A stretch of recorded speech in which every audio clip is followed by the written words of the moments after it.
Good afternoon. This is Dr. Bhupesh from Dr. BKM Institutes, and our contact number is 76967 34256. So I'm just going to take you to the writing of the day, which is otherwise very small, this much only. But there are few things that would be good to learn from this writing. So using the information, write a letter to Miss Monica Devan, West End Physiotherapy Center, Brisbane, on the behalf of Mrs. Elizabeth Dawson, requesting a home visit to provide advice and assistance with improving her husband's mobility. So that means हमेशा letter को पीछे से पढ़ना है और letter किसको लिख रहे हैं? वेस्ट एंड फिजियोथेरेपी सेंटर्स को. किसके बिहाफ पे? वाइफ के बिहाफ पे. क्यों? होम विजिट के लिए, ताकि वो एडवाइस दें और असिस्टेंस दें ताकि उसके हस्बैंड की मोबिलिटी को बढ़ा सकें. तो ये देख लेते हैं कि हस्बैंड को हुआ क्या है.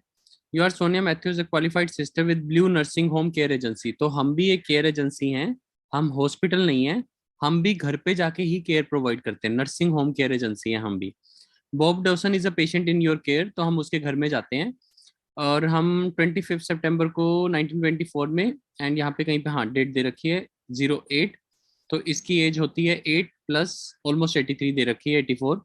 सो बेसिकली इसमें ये पता लगता है कि मैरिड है, वाइफ बहुत ओल्ड है, 83 ईयर ओल्ड है, lives in own home, both receive age pensions. तो दोनों को एज पेंशन आती है. Bob is World War veteran with gold health card entitlement. CVA हुआ था 4 years अगो, यानी जो पेशेंट है उसको सीवीए हुआ था. सो इसको सिंपल जब भी लिखना है, सो ही हैड सीवीए, मतलब don't make it complex. 4 years ago, don't make it complex. He was diagnosed with.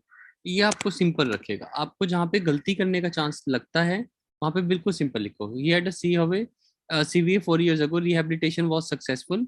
He was mentally alert, but there was slight speech impairment, residual weakness on the left side, walks with limp, balance slightly. लेकिन ये तो past की है कि वो पहले ही थोड़ा सा लेफ्ट साइड वीकनेस थी क्योंकि उसको CVA हुआ था, और अभी भी लिम्प के साथ चलता है, बैलेंस स्लाइटली इम्पेयर्ड रहता है उसका.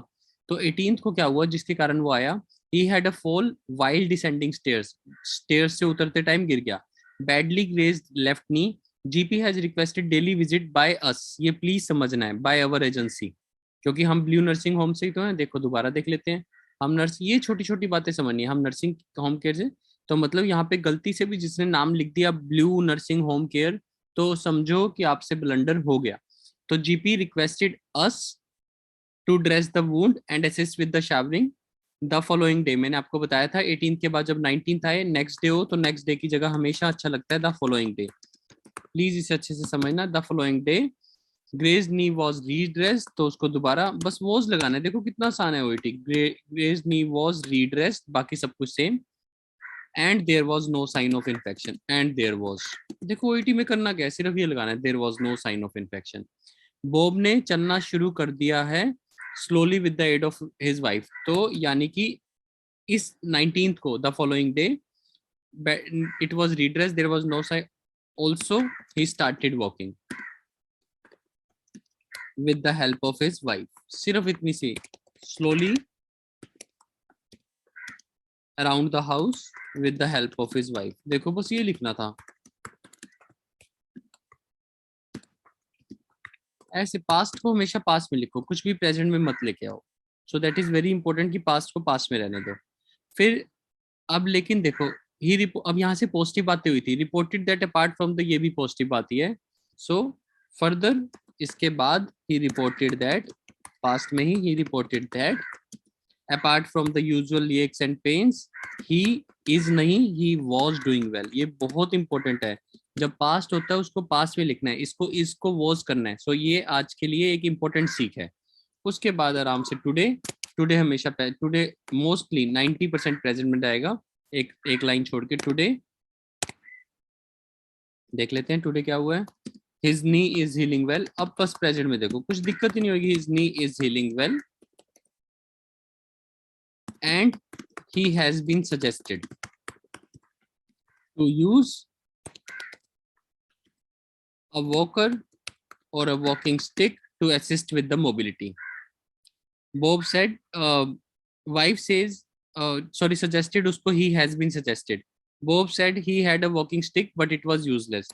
So Bob ने कहा but the patient reported that, या इन्फॉर्म्ड भी कह सकते हो, the patient inform that he had a walking stick but it was useless.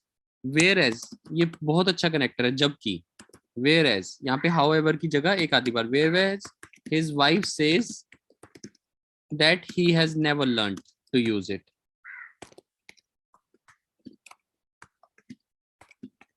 इसको एक काम और कर सकते हो, but the patient has informed, इसको प्रेजेंट में लिखो, inform that he has a walking stick but it is useless. सब कुछ प्रेजेंट में ही कर दो, फिर कंफ्यूजन नहीं होती, एग्जामिनर को पढ़ने में आसानी होती है। तो पास्ट को हमेशा पास्ट में, टुडे को हम कोशिश करनी है 90% प्रेजेंट में।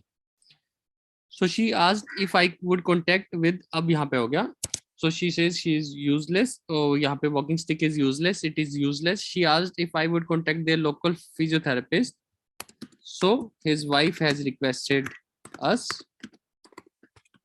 वैसे हम we को us को मना करते हैं, इस लेटर में 2 बार आएगा, इतनी टेंशन वाली कोई बात नहीं है, ऐसा नहीं है कि बिल्कुल नहीं आ सकता। so his wife has requested us to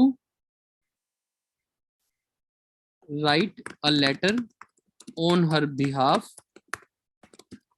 to your center to pay a home visit। तो ये बस ये कॉम्प्लेक्शन आपको ठीक करनी है,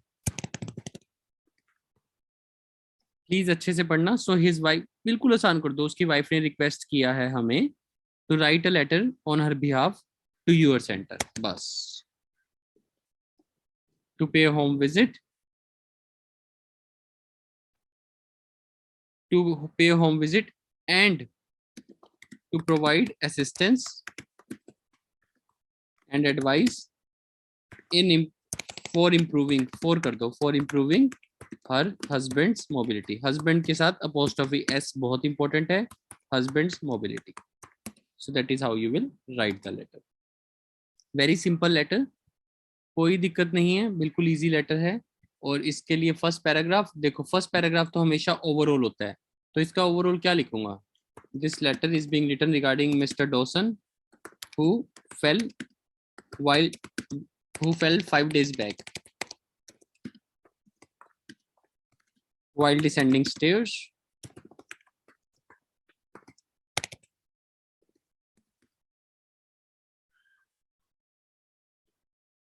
after GP consultation, GP's consultation, so after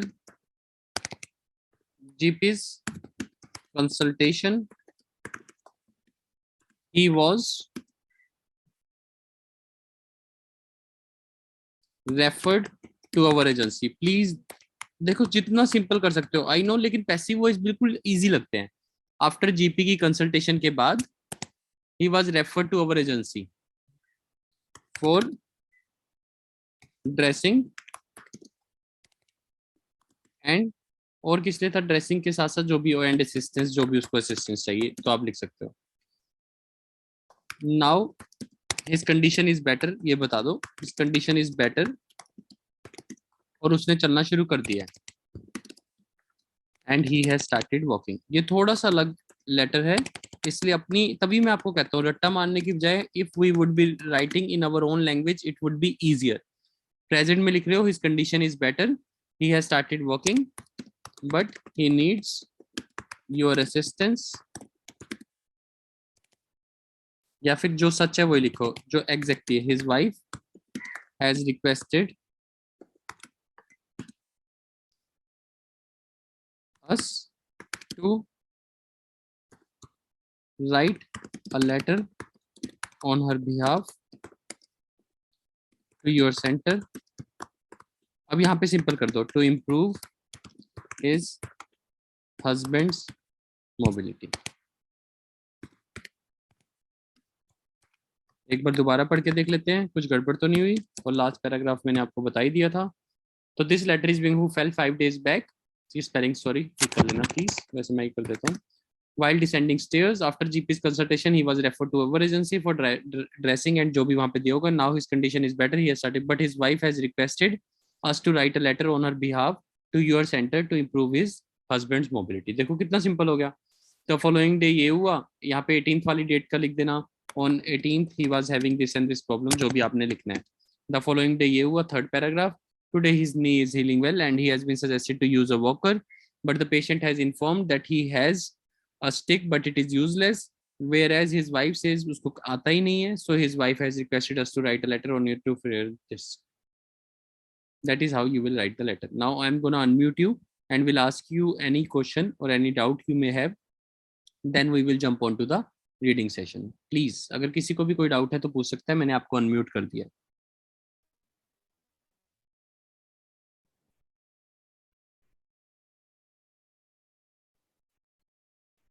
Any doubt, please? Understood, sir. Excuse me, sir. Yes, please, Kavita ma'am. Hello, sir. Good evening. Good evening. Ma'am.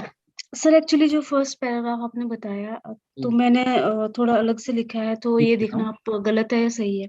मैंने इसको स्टार्टिंग में ऐसे लिख दिया कि this letter is being written on the behalf of Mrs Elizabeth Dawson who has been requesting a home visit to provide assistance with improvement of her husband Mr Bob Dawson mobility. For improving her husband's mobility. हाँ जी. ठीक है. As he grazed his knee. ना अब complex हो जाएगा कविता ma'am. तभी मैं कहता हूँ स्टोरी को एक तरफ से शुरू करो कि I am writing this letter regarding Mr Dawson who fell while this after GP's consultation. अगर ऐसा लिखोगे तो बहुत ही अच्छा लगेगा. After GP's consultation he was referred to us. फिर आप वाली बात. Now his wife. Now we are writing. Now this letter is being written on her wife's behalf as he has requested for this and this thing. जो भी आपने first line लिखी थी फिर हो जाएगा. ओके. इस जो आपने लिखा है उसमें भी कोई कमी नहीं है. कोई कमी नहीं, बस छोटा बनेगा फर्स्ट पैराग्राफ, ये प्रॉब्लम है. लेकिन कोई बात नहीं, वो भी ऐसा नहीं है कि ओईटी में एक्सेप्टेबल नहीं है, एक्सेप्टेबल है. लेकिन मैं चाहता हूँ कि फर्स्ट पैराग्राफ में पूरी स्टोरी पता लग जाए तो और बढ़िया हो जाता है. मैंने इसमें ये भी मेंशन कर दिया था कि आपको जो है हम रिक्वेस्ट कर रहे हैं विजिट करने के लिए, सो दैट आप फर्दर जो है असिस्टेंस उनको प्रोवाइड करें so that he can improve his mobility. बिल्कुल मैम, जब पेपर में आएगा तो ये लेटर थोड़ा इम्प्रूव्ड भी होगा. ओके. ठीक है sir, thank you. Most welcome ma'am. Any other question by anyone please? Sir, actually, I mentioned this letter is being written regarding Mr. Dawson on behalf of Mrs. Elizabeth. तो ये correct है और नहीं? बिल्कुल ठीक है मैम, लेकिन एक बारीक बात इंग्लिश की है. जब भी कोई लिविंग थिंग होती है, प्लीज ध्यान से सुनना, ये गलती रिपीटेडली होती है. On behalf of his wife. His wife. वैसे according to English rule on his wife's behalf. कहने का मतलब जब कोई लिविंग थिंग होती है तो उसका ऑफ नहीं होता. कहने का मतलब ब्रदर ऑफ राम नहीं होता, राम्स ब्रदर होता है अकॉर्डिंग टू इंग्लिश रूल. यानी कि जो लिविंग थिंग होती है उसके साथ पोस्ट ऑफ यस लगता है, on behalf of his wife नहीं होता. जब नॉन लिविंग थिंग होती है तो page of the book, water of the ocean, जब नॉन लिविंग थिंग होती है. लेकिन जब लिविंग थिंग होती है तब ऑफ नहीं होता. तो यानी on his wife's behalf. Okay. Sir फिर नेम मेंशन करना है उनकी वाइफ का? नहीं ना? On his wife's behalf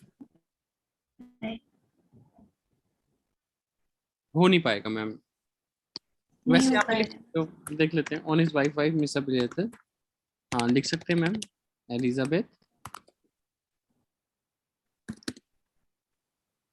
as she feels, जो भी फील करती है, that her husband needs this and this care, जो भी आपने लिखा है.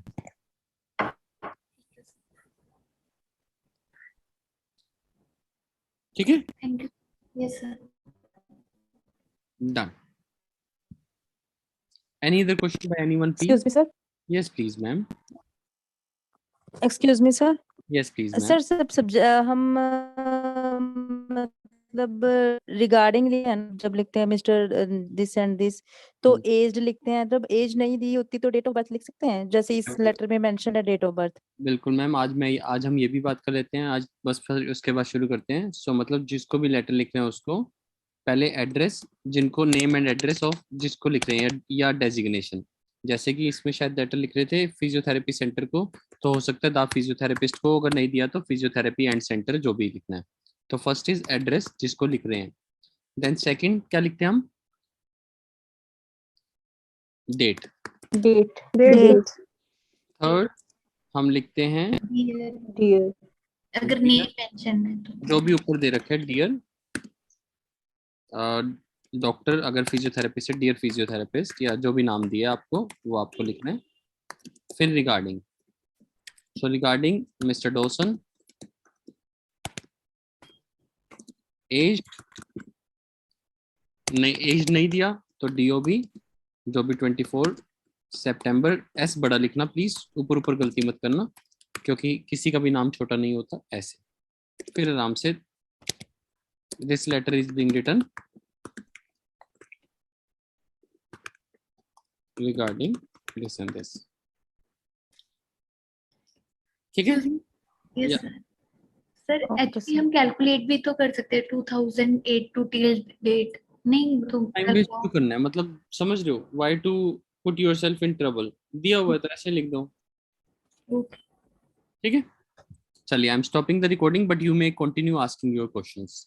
Thank you, this is doctor Bhupesh.